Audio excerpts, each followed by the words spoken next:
Okay, so it is a pleasure to be here. Thank you. And I am from the Mind Institute. And, oh yeah, I have a pointer. And I just want to point out that the Mind Institute stands for Medical Investigation of Neurodevelopmental Disorders. And it's located on the medical school campus in Sacramento. But we have lots of collaborations here with the Center for Neuroscience. And it's wonderful. I want to point out that I work with a whole team of people, including people in molecular biology, and what I'm going to talk about is really the development of targeted treatments. That is, we are living in an age where for most disorders there are animal models, most disorders with intellectual disability, there are animal models for which new treatments that can reverse the neurobiological abnormalities leading to the intellectual disability. And so I'm going to talk a little bit about new targeted treatments for Fragile X, and there's so many similarities between Fragile X and autism. Actually, autism is a very heterogeneous group of disorders that are behaviorally defined because of their social deficits. And Fragile X is one of the most common causes of autism. And in fact, the Fragile X protein, or FMRP, that is missing in Fragile X syndrome, as I'll show you in a moment, more or less controls the translation of about 30% of all of the genes that are mutated that can lead to autism. So it has a very close molecular relationship and behavioral relationship with autism, and it's one of the leading causes of autism. Fragile X syndrome occurs in about 1 in 4,000 to 6,000 individuals. It was named because of the fragile site on the bottom end of the X chromosome, and this is where the gene mutation exists. About 60% of those with Fragile X syndrome have autism or autism spectrum disorder. And then if you look at 100 individuals with autism, 2 to 6% will have Fragile X syndrome. So Fragile X is the first DNA test in the medical workup for autism. I want to point out that this little baby with red hair has Fragile X syndrome, and as you can see, he's being quite empathetic to this crying baby here who does not have Fragile X syndrome. So many kids with Fragile X are more empathetic or more interested in social relatedness compared to kids with idiopathic causes of autism. But many kids with Fragile X overreact to sensory stimuli, and that causes poor eye contact, a lot of stereotypic movements of the hands, and many, many autistic features. I am going to show you here the molecular cause of Fragile X syndrome. So this is the FMR1 gene, or the Fragile X mental retardation 1 gene that is at the bottom end of that X chromosome. This gene is very important. Everybody has this gene, but about 1 in 130 to 250 females is a carrier where there's a little expansion of a repetitive CGG repeat. So, you know, DNA is like a twisted ladder, and the nucleotides are the rungs on the ladder, and on one side of this ladder there's a repetitive CGG sequence. And that sequence increases in carriers, and carriers actually have an overactive gene. It produces too much messenger RNA, or the copy of the DNA, and then it produces normal, but sometimes in the upper end of the premutation, slightly low levels of this Fragile X protein. And again, this is a very important protein that is a controller of translation. That means the changing from messenger RNA into a specific protein for hundreds and hundreds of genes. And so if you knock out FMRP, as occurs in the full mutation, or more than 200 CGG repeats, this gene tends to methylate so that it shuts off the production of the messenger RNA. It's like turning off a light switch. and then that leads in boys to an absence of the Fragile X protein. But girls, of course, have 2 X chromosomes, so they're a little bit buffered, if you will, from the effects of having one gene completely turned off. So girls with Fragile X syndrome related to the full mutation are producing about half the levels of FMRP compared to normal individuals. So girls can present, about 30% have intellectual disability, and about 30% have a borderline IQ, but about 30% can have an IQ in the normal range, but have significant emotional difficulties and sometimes learning disabilities, particularly in the language area and ADHD area. Now, Fragile X syndrome in boys causes intellectual impairment and autism in 60%, but the pre-mutation related to too much messenger RNA is the most common cause of early ovarian failure in women. That is menopause before age 40. So most of the time, OBGYN doctors who are evaluating someone with early menopause or infertility will do a Fragile X DNA test to rule out this Fragile X associated primary ovarian insufficiency or FXTAS. This can sometimes run in families, and women who have a family history of early ovarian failure, about 7% of them are positive for the pre-mutation. And in some studies, it goes up to 15% are positive for the Fragile X pre-mutation. We've done newborn screening here in the Sacramento area, and about 1 in 200 women here and about 1 in 400 males have the Fragile X pre-mutation. The pre-mutation can also cause an aging syndrome that Kim mentioned, FXTAS, which is associated with an intention tremor and ataxia and sometimes dementia, particularly in males, depression and anxiety, ADHD, seizures in about 10%, and even an autism spectrum disorder can occur in some pre-mutation carriers.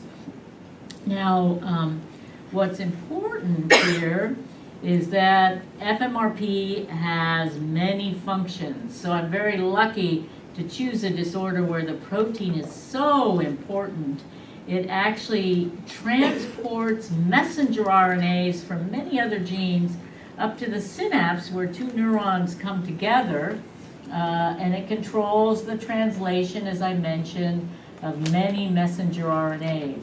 Now, the absence of FMRP can cause dysregulation in the balance of stimulatory and inhibitory activity in the brain. So that inhibitory activity is downregulated and stimulation is upregulated, particularly through a pathway that we call the mGluR5 pathway. And this is the key to many of the behavior problems and to the development of targeted treatments to reverse the intellectual disability in Fragile X. So first off, individuals with Fragile X syndrome can be very hyperactive. Sometimes they can have angry outbursts, as this guy is getting angry as I'm taking too many pictures of him in the photography studio. So if you start yelling at him, he's probably going to hit you. And in fact, this episodic aggressive outburst is quite common, and particularly in many of the males with Fragile X syndrome. So I just want to show you what this inhibitory deficit does, leading to sensory hyperarousal. So if you look here, these little bumps here represent a sweat response measured in the fingertips, and the vertical lines here represent repetitive sensory stimuli. So normally you have, when you hear a sound, you have a little sweat response, that's from the sympathetic system, and then it habituates over time. So if you hear the crying again and again, or a loud sound again and again, your central nervous system doesn't respond as dramatically as the first time you hear that sound. You habituate, and that's related to the inhibitory system.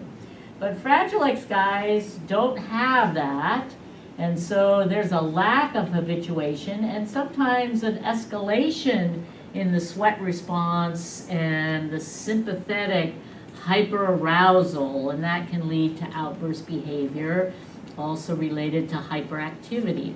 And so this is related to the GABA system, or the inhibitory system, not working very well. And I'll show you in a moment the development of GABA agonists to try to boost up the inhibitory system to work better. But first of all, I want to show you that the family trees are very complex. The circles are females, the squares are males, and when there's a dot in the middle, that means they're a pre-mutation carrier. And so this grandmother or great-grandmother of these kids down here, when you get a purple or a blue square or circle here, that means someone with Fragile X syndrome.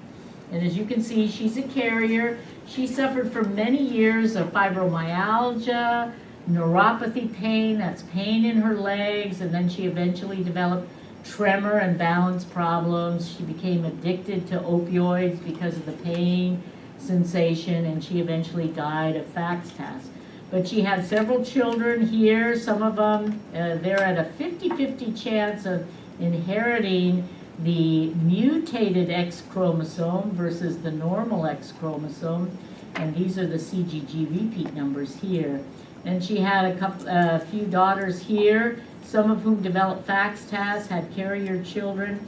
And then the CGG repeat number can increase through the generations, and when it passes through a female, it can go to a full mutation, particularly if the CGG repeat is greater than 90. Then when it's passed on, that X chromosome will always go to a full mutation.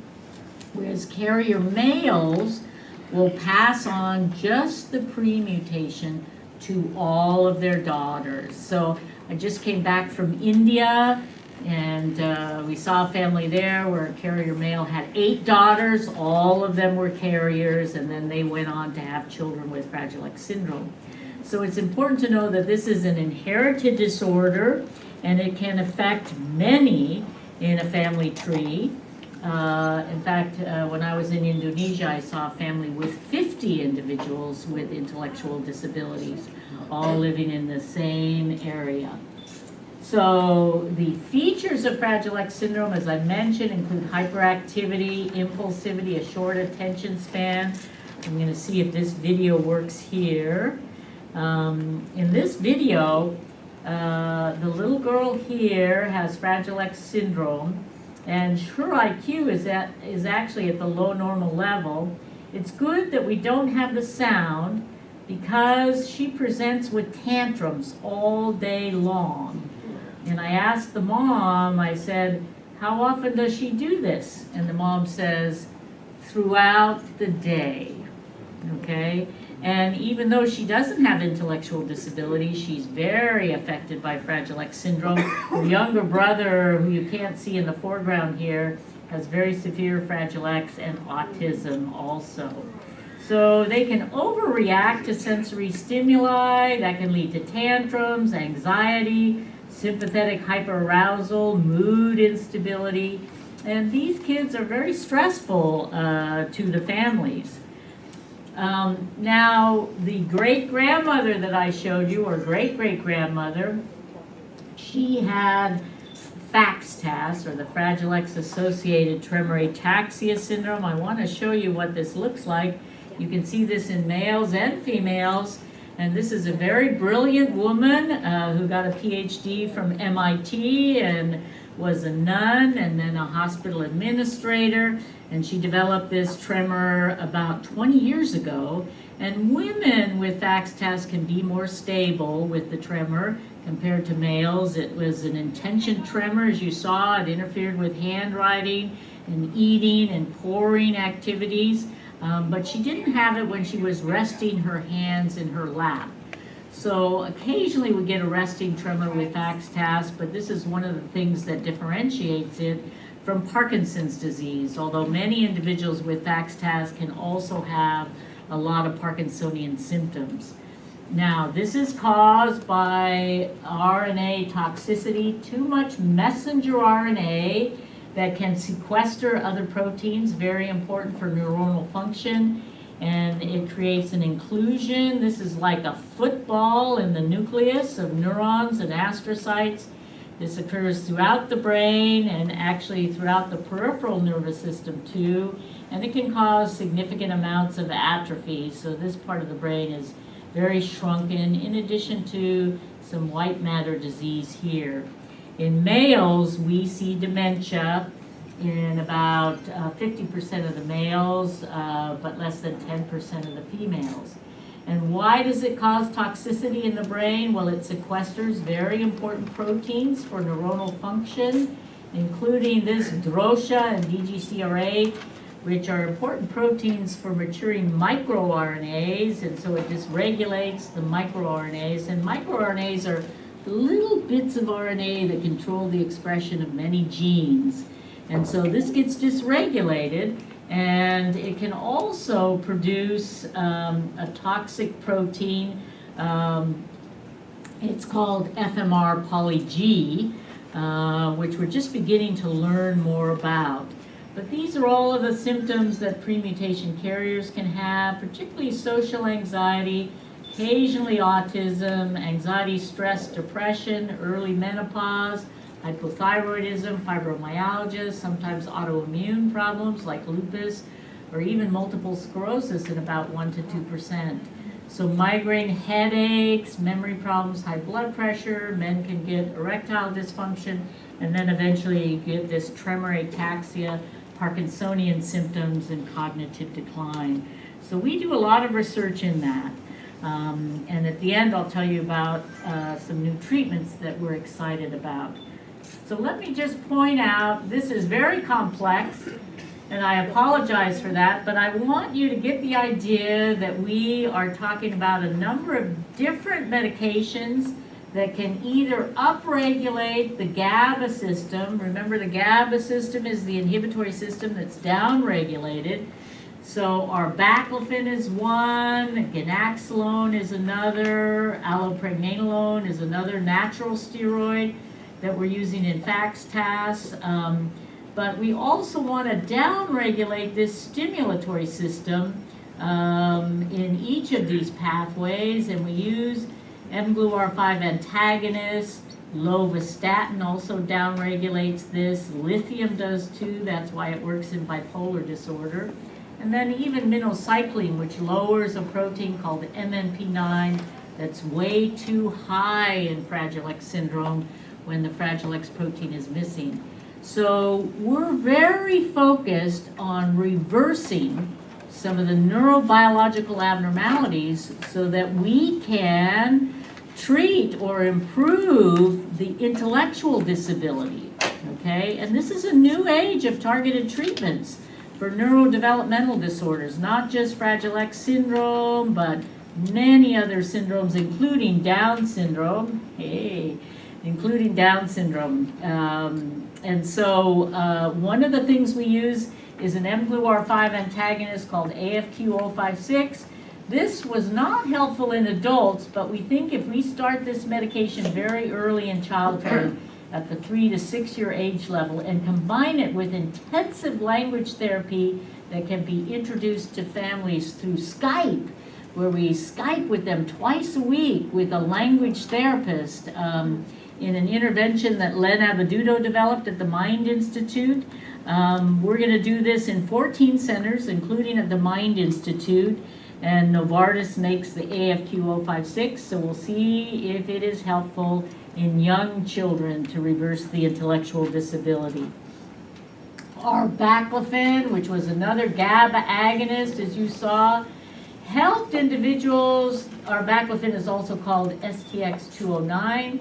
It helped individuals that had autism or low sociability here compared to placebo, but the overall number weren't quite significant for being responders. And this is a medication that's also being studied in autism. It actually was given to adults And this study, close to 200 adults, and also in young kids, 5 to 11. As you can see, there was closer to statistical significance for several of these outcome measures in the young children, but not so much in adults. So this taught us that young children can sometimes learn better with some of these targeted treatments than the adults. I think it takes a lot more effort to reverse intellectual disability in adulthood. Minocycline, as I mentioned, is an antibiotic, but it lowers the MMP9 levels, and when MMP9 is a protein very important for synaptic maturation, and when MMP9 is too high, as it is in Fragile X syndrome, the synapses don't mature well. So if we lower it with minocycline, they do better. Sometimes giving minocycline can darken the nails or darken the teeth a little bit, but we found that it has been quite helpful in the brain for not all individuals with Fragile X syndrome, but it was statistically significant in a study that we carried out in children. And so we use this clinically at this point in time. I also want to talk about serotonin, because this is a neurotransmitter that's very important for connectivity in the central nervous system and for emotional regulation and depression and anxiety too. So the SSRIs, or selective serotonin reuptake inhibitors, are what you take when you're depressed or anxious, and this allows more serotonin to stay in the synapse. But this study done by Diana Chugani demonstrated that in autistic children, the level of serotonin was low compared to normal children on PET scanning in the brain, particularly for individuals who were younger than 5. And what we see in Fragile X syndrome is there is an emergence of anxiety in the second year of life, along with sensory hyperreactivity, as I demonstrated before. And when I used clinically a low dose of sertraline, like 2.5 milligrams or 5 milligrams in children under 5, there was a better trajectory in both expressive language. Here's sertraline, and this is age, and this is language abilities compared to those not on sertraline. And this retrospective study said that, gee, there may be improvements in language development over time with use of sertraline. So we carried out a controlled trial, and this was on about 60 individuals between the ages of 2 and 6, using low-dose sertraline for 6 months compared to placebo.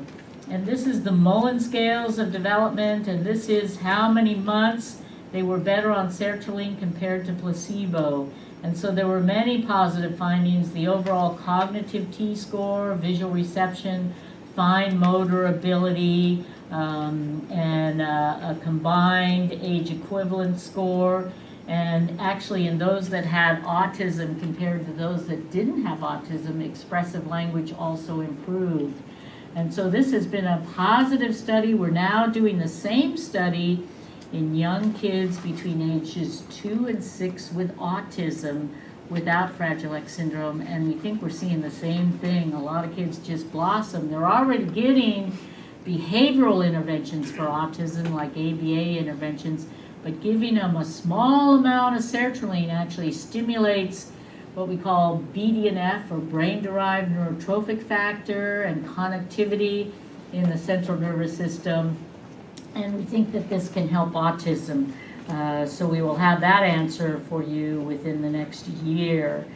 So if you know any young kids with autism, we're still enrolling in this study until the end of summer. And I think it'll turn out just the same as what we saw in Fragile X syndrome. So there are other new medications. Trofinetide is an insulin growth factor 1 analog, or IGF-1 analog. This is this part of the insulin growth factor 1 protein, and a company called Neurin has done animal studies, and it really dramatically helped the Fragile X mouse and also the Fragile X Drosophila And in an initial study in Fragile X patients done at multiple centers, these were individuals between the ages of 4 and 40 years old. It was very helpful in global impressions, and we saw many that had better attention and talked better. So this is a medication that is now being tried in Rett syndrome. It does have some GABA benefits also, and if the Rett syndrome study goes well, then it'll be tried again in Fragile X for further studies. I want to point out that metformin, a type 2 diabetes medication, turns out to be a targeted treatment in Fragile X. It actually lowers this mGluR5 pathway and the mTOR pathway, very helpful in the Fragile X Drosophila model, and in the Fragile X mouse model, there was improved cognition and behavior on metformin. This is in press now. I've tried it on at least 20 patients, and we found a very positive effect. That is that those individuals, even adults with Fragile X syndrome, were able to talk better and their cognition seemed improved. In addition, it helped obesity, and many individuals with Fragile X syndrome eat excessively and are overweight, so it is helpful for that, including type 2 diabetes, although that doesn't occur very often in Fragile X syndrome. But it is a targeted treatment for cognition, and we've just got word that the Azraeli Foundation is very interested in funding a targeted treatment of metformin, both at our site and at 2 sites in Canada. So we're looking forward to that new treatment. Now, just to mention a couple of new ones, CBD, or cannabidiol. You probably heard a lot about marijuana, but CBD is the part of marijuana that is not psychotropic, okay? So it's not the THC or the psychotropic part of marijuana, but it is a very good GABA agonist. It helps pain symptoms, sleep disturbances, and anxiety. And these are all problems that many individuals with Fragile X syndrome can have, and also many of the carriers are not very good sleepers and can have anxiety themselves. So we hope to get funded by the Department of Defense with a CBD cream that was made by Zenerba, and we'll find out within the next month. I want to point out that allopregnanolone is a natural neurosteroid. It's also a GABA-A agonist. It's also an anticonvulsant, because when you boost the GABA system, that inhibitory effect helps with seizures too. And we've tried a study where they receive IV infusion of allopregnanolone once a week for individuals with FXTAS. And we've done this with Mike Rogowski, who has a lot of allopregnanolone to utilize in studies, and over a 3-month period, it eliminated the neuropathy symptoms in the 5 patients that we studied with allopregnanolone. That's pain in the extremities and numbness and tingling in the extremities. It seemed to improve the size of the hippocampus, and the event-related potential protocols that we use, how the brain processes information, was improved, although the tremor was not improved. So we hope to carry out more studies to see if using that for a longer period of time could be beneficial.